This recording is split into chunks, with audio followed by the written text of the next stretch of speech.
ఆ రాజుగారికి జాతకాలంటే మహా పిచ్చి అంట. జాతకాల్లో బాగా అగ్రగణ్యులు కొంతమందిని పిలిచి నా జాతకం చూడని ఒక ఆయనకు చూపించాడట. ఆడు చెయ్యి చూడటంతో అన్నాడట, రాజా, మహారాజుల వారు దురదృష్ట జాతకులు. ఎంత దురదృష్ట జాతకులు అంటే, రాజుగారి కళ్ళ ముందే రాజుగారి భార్య చచ్చిపోద్ది. ఆ భార్య మరణాన్ని కళ్ళతో చూసి కుమిలిపోతుండగా ఈలోపు పెద్ద కొడుకు చచ్చిపోతాడు.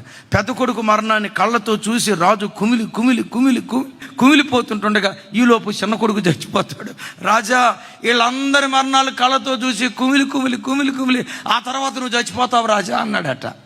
రాజు అన్నాడట, నేను చచ్చిపోయే దేవుడు ఎరుగురా, ముందు నిన్ను నేను బ్రతకనిస్తే ఒట్టని చెప్పి, సైనికులారా ఎవరక్కడ, చెత్త మహాప్రభు, వీడి మెడ మీద తలకాయ లేకుండా తీసేయండి అన్నాడట.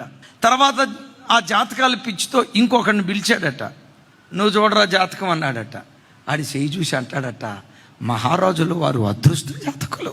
ఎంత అదృష్ట జాతకులు అంటే, భార్య కంటే ఎక్కువ ఆయుష్ కలిగినోడు, పెద్ద కొడుకు కంటే ఎక్కువ ఆయుష్ కలిగినోడు. రాజా, చివరికి మీ కడుపును పుట్టిన చిన్న కొడుకు కంటే మీరే ఎక్కువ ఆయుష్ కలిగినోడు రాజా, రాజు చిరంజీవగునుగాక అన్నాడంట. ఈ రెండిటి అర్థం ఏమైనా తేడా ఉందా? రెండిట్లో కంక్లూజన్ ఒకటే, కానీ చెప్పే తీరుంది చూసారా? ఏమనుకోకండి.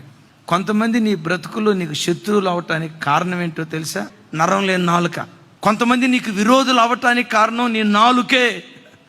ప్రతి బిడ్డ ప్రభు దగ్గరికి వచ్చిన తర్వాత మాట్లాడే శైలి మార్చుకోవాలి, మాట తీరు మార్చుకోవాలి, మాట్లాడే పద్ధతి మార్చుకోవాలి.